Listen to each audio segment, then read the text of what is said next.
Everyone ready to get started? All right. Hello, my name is Chris Ramsey. I'm with the Native Oklahoma Bigfoot Research Organization. We're out of Honolulu, Oklahoma. We have researchers all across the state, the Northwest, East, South. I live here in the central area. I grew up here in Edmond, Oklahoma. Let me ask everyone here, has anyone seen a Bigfoot? Ron has? Okay. Yep. Doug has? Anyone else? I know Doug, I went to high school with him, not putting you on the spot, but I didn't know that until just now, so very interesting. We graduated with about 2,000 people in our junior and senior class, so my first encounter was 1987 at a summer camp up in Bartlesville. It kept me hush. I didn't want to be ridiculed. I kept it quiet. I did a lot of research and kept me out of the woods for 3 years, as a matter of fact.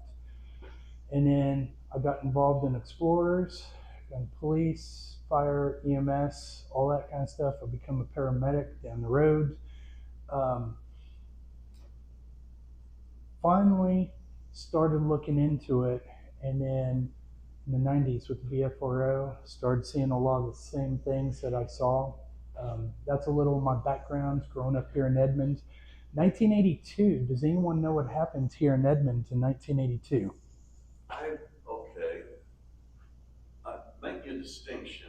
I learned that it happened in front of the armory. Yep. Okay. It was over in between the armory and Hafer Park at the ditch right there. And yes. Here in Edmond, Oklahoma, January of 82, the old McDonald's, the new McDonald's is on 2nd Street just west, across from the hospital there. I believe Bryant. It was a Hardee's. I talked to the guy, I'm very familiar with yeah. him. I learned about, well, anyway, doesn't matter. Well, it was off 2nd Street right there where he had walked home. Yeah, and his dad basically could not come and pick him up at the restaurant. He's now a police officer from my understanding. So he keeps, he did bring his story out, but I don't know if he talks about it anymore, but he's a police officer. I don't know if he's retired or not. He hasn't given his name, I don't believe. Yeah. So anyways, he was walking home. He was a teenager at the time, and it'd be 1-2 o'clock in the morning, and his dad could not get the car out of the driveway. There was that much snow. And so there was no cars out in the road, and this Bigfoot, he had approached it, and it was on the side where Hafer Park is over there. And just a quick rundown on it and everything. He said he wouldn't run, and it's on the BFRO website, and it says Edmond, Oklahoma, and it will show January of 82. He stated he didn't want to run because he thought the thing would chase him. And he just walked until he couldn't see it anymore, then he ran home. And that was the only Bigfoot report that I know of here in Edmond, Oklahoma. But with me growing up, it was in the newspaper, the Edmond Sun, and it was referred to as a skunk ape. And I remember all the ridicule that was talked about by the adults, and at that time I was still young. So I moved, let me back up a little. I moved from Slidell, Louisiana in 79, and I was 6 at the time, and that was August, and I turned 7 in 79. And when I was in Slidell, my neighbors behind the houses, there was a railroad track and there was a bunch of trees. And my neighbor's older brother always referred to the wild man in Slidell, Louisiana, and that was my first encounter. And they had a tree house, and they were speaking of the wild man. They had seen the wild man. I thought they were just pulling our legs, basically. We were little. We didn't know. I didn't know anything about Bigfoot.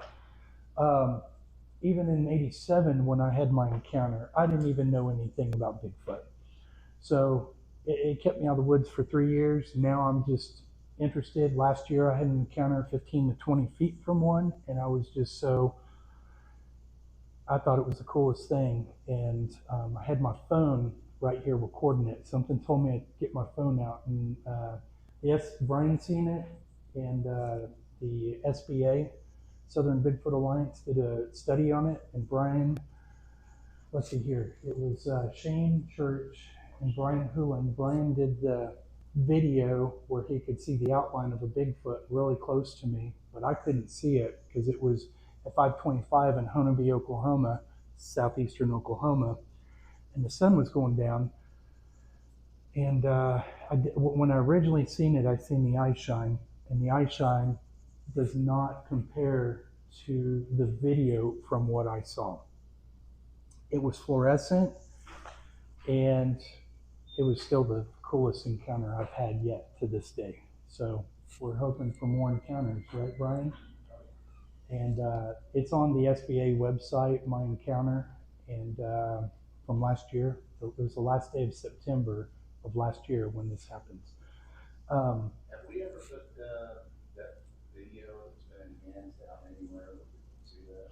I put it on my Facebook page. SBA's got it, but NOBRO does not have that. I should put it on NOBRO. I'll put it on the NOBRO page. Yeah. Anyways, let me get into it. I just wanted to get your all's attention of little about me and what I've been through and how much more that we're trying to get involved in this and trying to study it, research it. We're not a kill organization. We just want to know more information about it in the studies. That's pretty much what we do, right, Brian? Yeah, I'm not real good. So anyways, you want to scroll down the Native Oklahoma Bigfoot Research Organization. So let me read that part right there. So the official site of Native Oklahoma Bigfoot Research Organization, the words Oka Cheeto are taken from the Choctaw language. Okla people, Okla is people, and Cheeto means big. Big people, tall ones can and have been used by Native people for hundreds of years. Go ahead, Brian. And this right here is just showing libraries that we do presentations for all over the state. NOBRO does library presentations everywhere in the state of Oklahoma. And this is our first time to do it here in Edmond, Oklahoma. So thank you, we appreciate it. Go ahead and scroll down, Brian. So these are videos here. So that was a couple of years ago in Sallisaw, Oklahoma, out by Arkansas on the border right there. And that was a coffee shop, a small coffee shop, but it just filled the coffee shop, and we have not been back. We should go back to that place, but Edmond's the biggest library, the biggest, busiest library from what Eric was telling us, and Abby was telling us, and I did not know that, but thank you for having us do the presentation, and we appreciate it. So go ahead and scroll up, Brian. No, down. I'm sorry. My bad. So this right here is a tree structure. Does anyone know what tree structures are? Have they ever witnessed tree structures in here? So what tree structures are, these Bigfoots, now people do it too, just to get you off on it and everything, but normally when you walk in the woods, if you see tree structures like this, normally it's something not done by a human, and Bigfoots like to do tree structures basically. Go ahead and scroll down.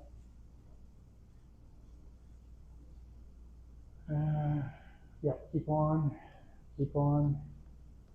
And that's just someone in a costume. That's probably Ryan right there. And this right here, Troy Hudson, he's the founder of the Native Oklahoma Research, the Native Oklahoma Bigfoot Research Organization. And he founded it back, 2005, 2007. And it's called the... what's the conference called now, Brian? The Bigfoot at 40. Bigfoot at 40, that's right. It used to be the Bigfoot conference down there, and now it's Bigfoot at 40. And we'll have it the first weekend of October coming up. That's when our Bigfoot festival is. We have special guest presentations with speakers in there, and Dr. Jeff Meldrum's been down there several times, and he just passed away, the 9th of September? He just passed away. We just lost a great guy. So anyways, we have cast over here. Brian brought some cast right here. You guys can come and look at them afterwards. We have videos pictures.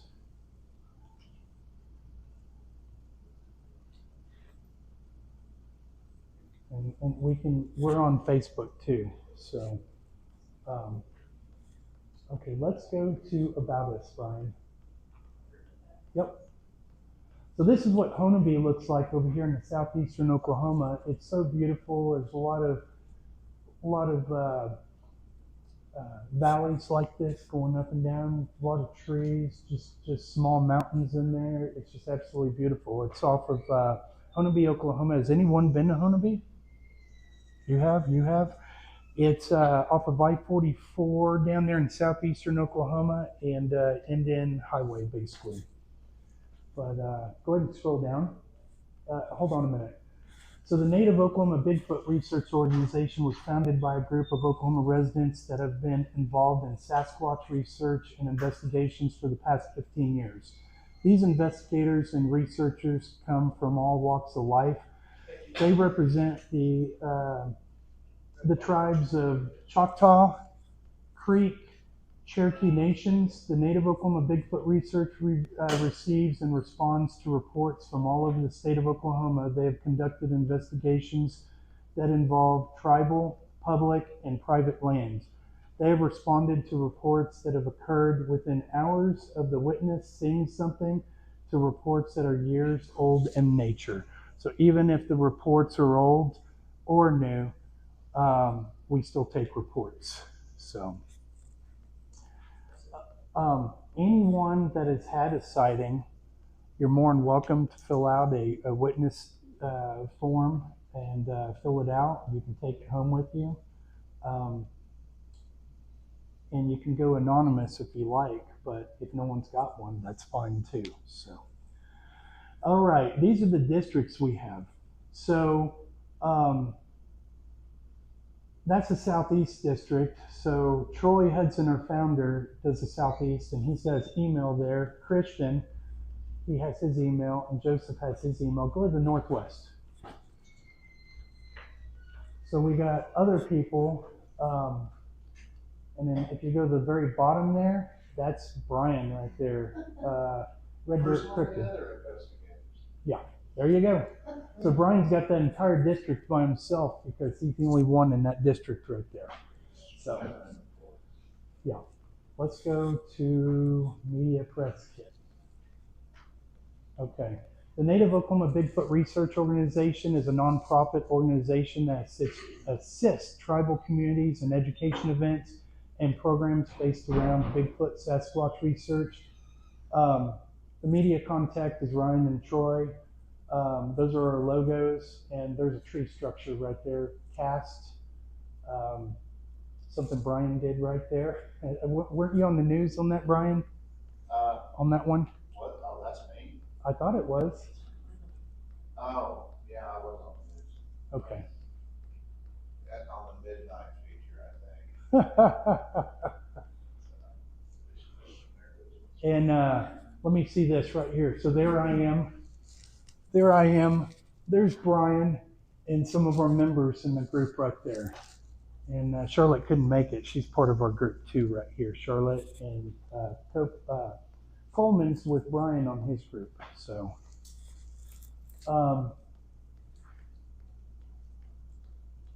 and that's pretty much it on that page. Let's go to the members right there. Now, granted, I've been in the field a lot. I'm a boots on the ground type of guy. I like to go out in the field. I just have not had time to get my business cards for 5 years. I've been in this on this group.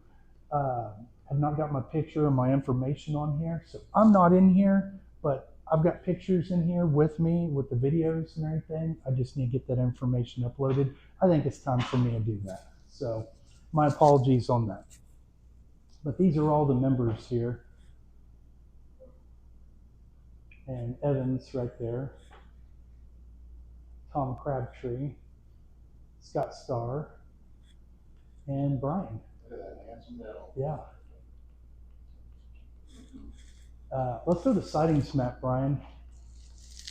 Okay, so this is Honolulu going to Honolulu. where the Bigfoot tracks are right there. Stop right there, Brian.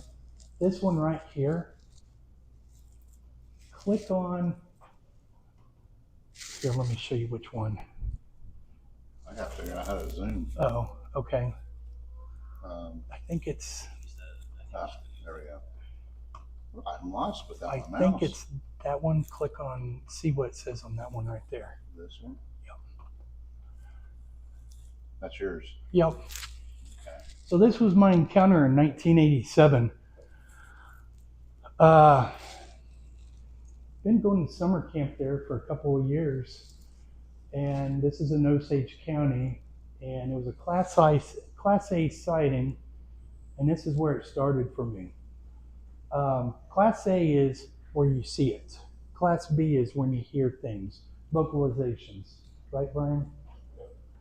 It could So- also be footprints. Yep.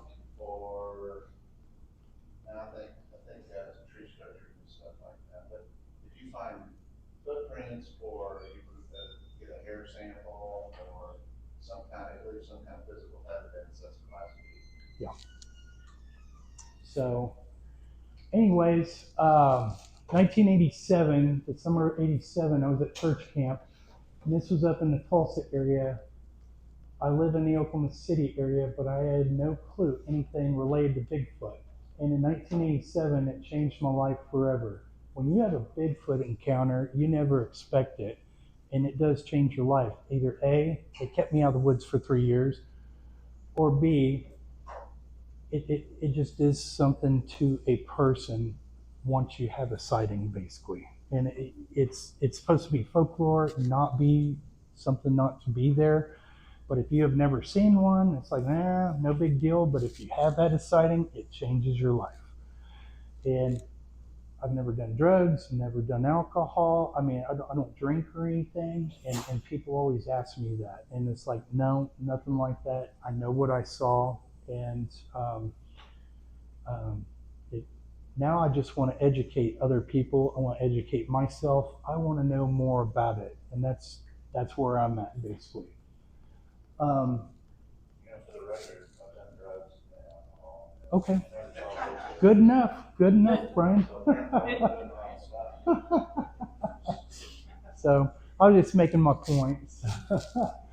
But it did change my life, and it was June or July of 87. I can't remember which month it was, but it was called Camp Washashi, and the meaning is tribal language, Osage, which means the perfect place for adventure.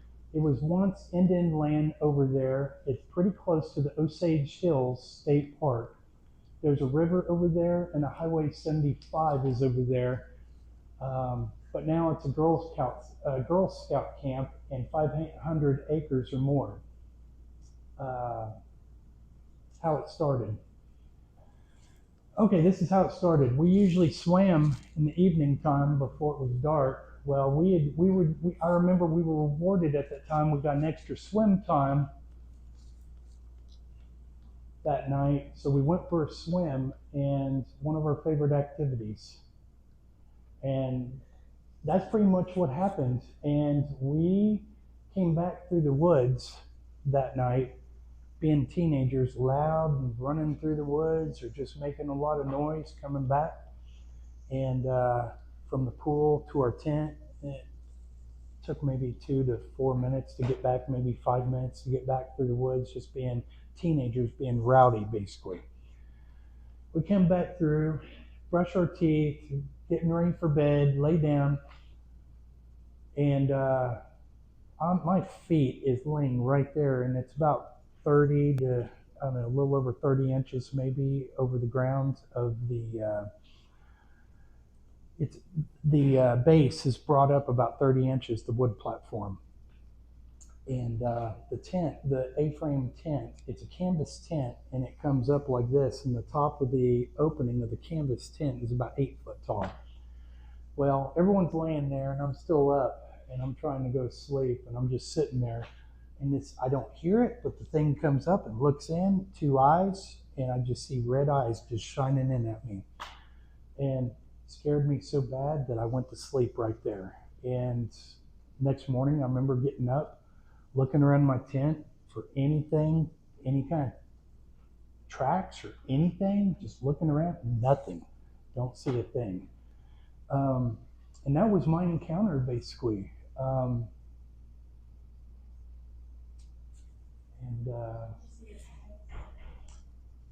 The moon was out, and I could see the figure of it, but I couldn't see the face. I could only see the outline of the figure. It was black.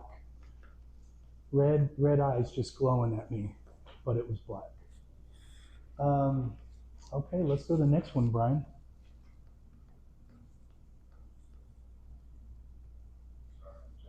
No, that's okay. Evidence? Yeah, evidence. Let's go to evidence. So our evidence is tracks and cast, and Brian's got some up here. We can look at them later on. You want me to click on any of these? Yeah, which one do you want to click on, Brian? Just show them. This is called Scanners.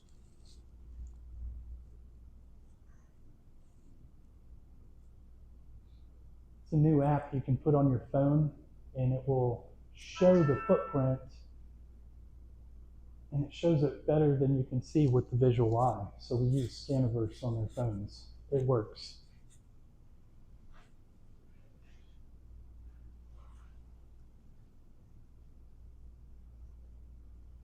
Something's digging up.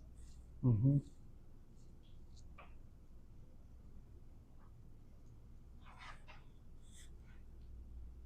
That's a deviated toe, isn't it? Yep. I haven't seen this yet. I guess it helped if I go to the. Yeah, in wintertime, when we see footprints like this out in the open, we know no human's going to be walking without shoes. I mean, yeah, there's homeless people, but they'll have some form of. I might be crazy. It almost looks like there's dermal ridges in there. I might have to take a closer look at these. So, anyway. Yeah, let's just keep on scrolling down and see what else there is. Sorry. No, you're good. You're good, Brian. Saw stuff I didn't see. So this is Stinchcombe Wildlife. We've had a lot of activity out at Stinchcombe here in the Central Park. And, the 4 quadrants that we had showed you that people do, I'm mainly in the central, but I've been out with Brian. I'm out in Honolulu. I'm out in different regions whenever we do things. It just depends on where we go. But I'm based here in central Oklahoma. So instead of 4, I believe we're going to have 5 locations basically for the regions basically to contact people. If anyone ever has an encounter, you don't have to identify yourself. You can be non-discreet about it, like I said, and report it basically. So anyways, that's in the Bethany area off of 39th and Council right there. A lot of reports out there. Oh, yeah. Go back up a little. So, a little down. Yeah, right there. So, we had been out at Stinchcombe. Man, it was, what, half a day, Brian? Yeah, we were out there because you had showed up at the end right there. And Ryan decided to go ahead and go in the marsh area because we had looked and we didn't see anything. We went out into the marsh, and Brian came back and said, guys, you got to come back over and see this. There was footprints everywhere. It was dried up. Normally there's water. There's Ryan up there. Yeah. Because you guys called me when we get out there, and I was like, these guys are exaggerating. So what you're seeing in these footprint tracks right here is the cattails. When the cattails actually blow off and just go all over the ground, these tracks were here before, and it must have just blown. The cattails just got loose and blew them in there. And we got some 17-inch to 21. We got one 21-inch footprint in there. And Charlotte still got hers somewhere in a box where we. You got yours? Peel them right off, and we had a perfect foot. Charlotte gave me one. There were so many of them. I was like, here, one for you. It was. They were all different sizes. It was all over the place, and it was like they were hunting for clams. Yeah, the little road. So it was dried up over there, but it should be wet right now. But very interesting on that right there. And that's some of our investigators. That's Ryan right there off to the right. That's Evans. And that's Jody right there, Jody Chisholm. And that's me right here. And I'm reaching about 8'2" right there in the air on the cattail right there. And that's Jody Chisholm right there. That's what we walked through to get to the mark. Yeah.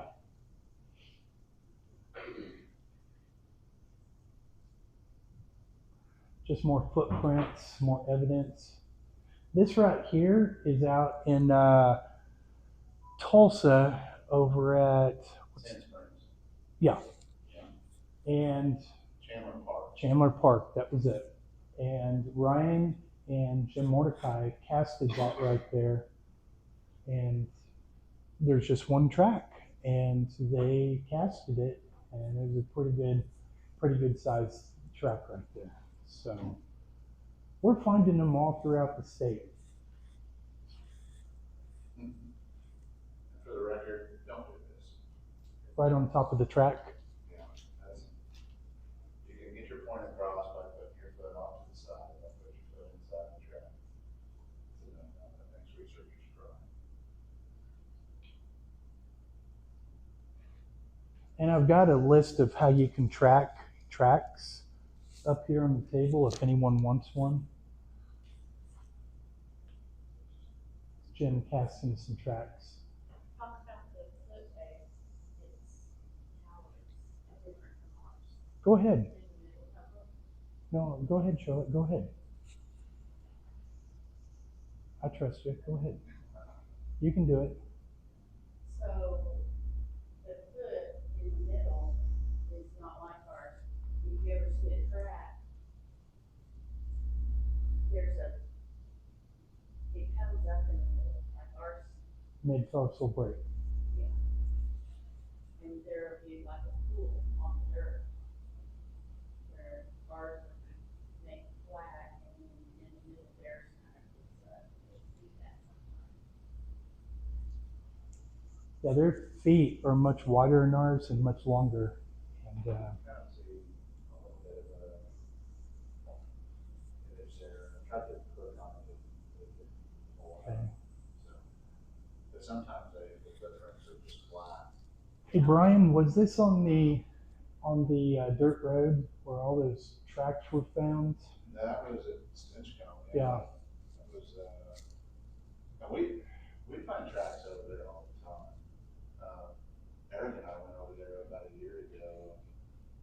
We found, I don't know, it went on for like 200 yards, but they were all small. Yeah. They were Yeah. like probably about the size of a woman's foot. Mm-hmm.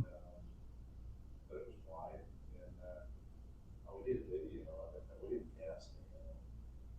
So Also, if you take a person's foot and you're walking in some of these places we go, you can't press down as deep as the ones in line. Brian, that one. We tried to do it and it just The doesn't. vocalization.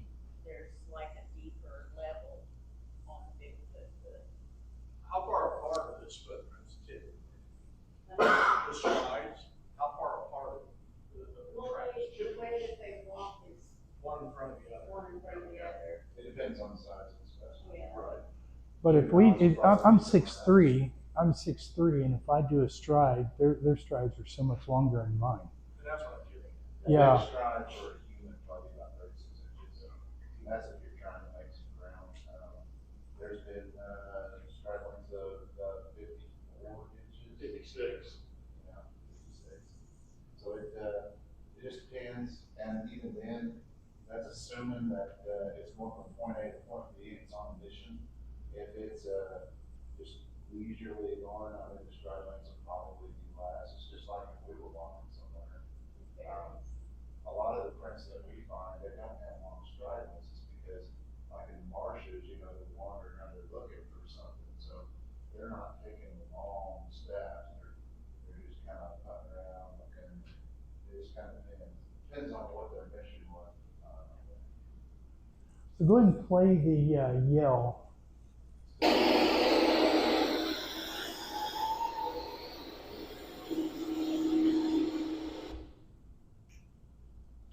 Wow. Let's do that again.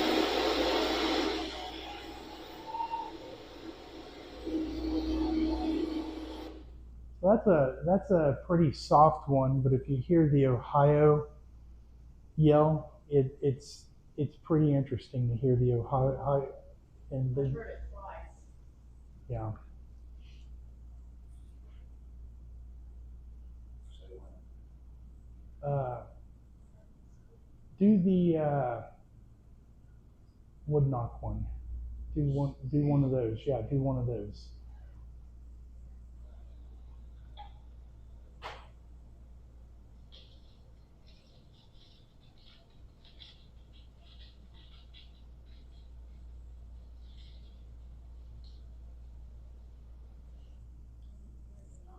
It was right at the beginning. You hear the knock, then it would walk away. Explain what they do on that woodblock. Well, Last time, when we did a comparison of the unitary, every time I hear wood knock, it's within one knock to two knocks. I don't know if Jim's heard them more than twice. Have you heard them more than twice, Jim? Depends on the area. There's been a couple of spots where we hear them fairly regularly, and I'm guessing it probably varies between group to group. My primary research area in Clay County, very rarely will actually hear wood knocks. You'll actually hear them get off calls late at night.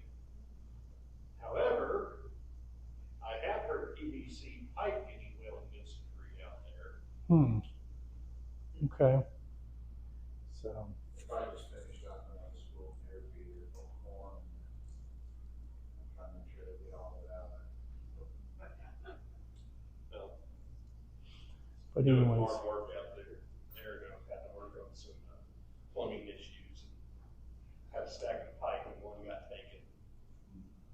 I think what the wood knocks are, I mean, everyone's got their speculation of a wood knock. I mean, I've heard wood knock is letting them know they're there where the others can know where they're at, or they're making a noise with their mouth, basically.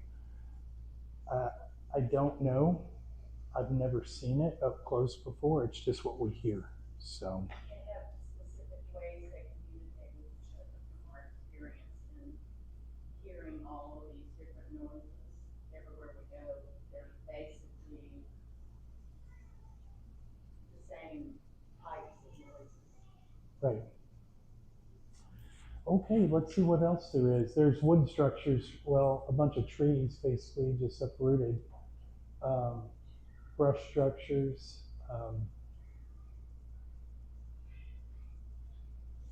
tree structures, like that one in the middle right there, that was interesting. X's, and that's an Atoka right there. You can see the X structure, and they do those things, and then tree bends right there at the top, the arches. So, go ahead, Brian. Next one, size. Yeah.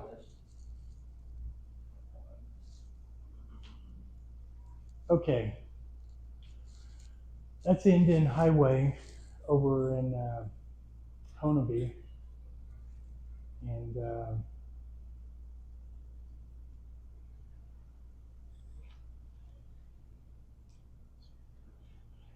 these right here are Class A, Class B sightings right here. And you can click on one and it will tell you on our database of different stories of different people's encounters right here.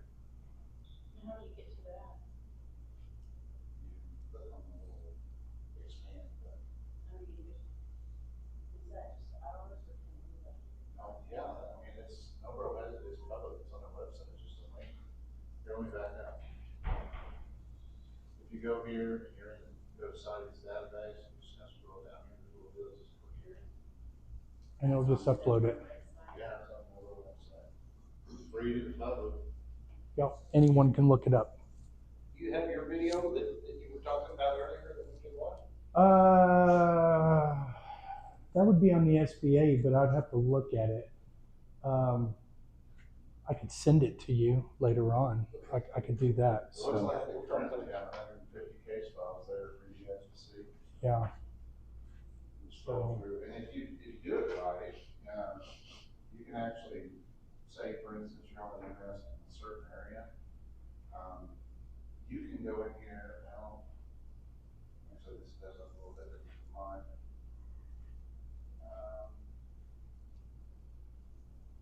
Well, it does, but you can scroll through and you can go by county, because Ryan has inputted every county in here.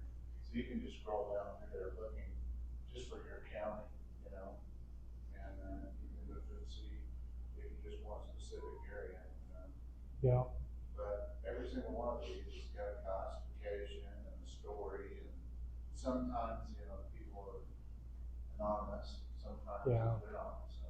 yeah. I know when you have hot spots, like what was it, a year ago or 2 years ago, McAllister was a hot spot. And we've had a couple of witnesses through McAllister area just with the stories, and that was pretty interesting. Let's go ahead and see what's next, Brian. And if you all have any questions, we'll answer questions afterwards. So More. yeah, let's do that. Travel traditions, calendar. Do Bigfoot at the 40, and then we'll end with Squatch Ranger. So this is Bigfoot at the 40. That's Jim Mordecai doing the cast. He does them every year at the conference coming up. And it'll be the first Friday and Saturday of October of this year is the conference. Friday, Saturday, and Sunday.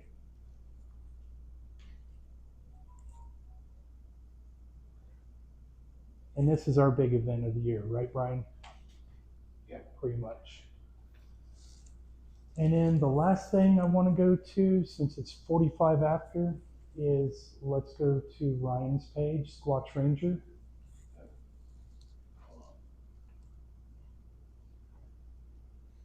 When people see things that Oh, that's okay.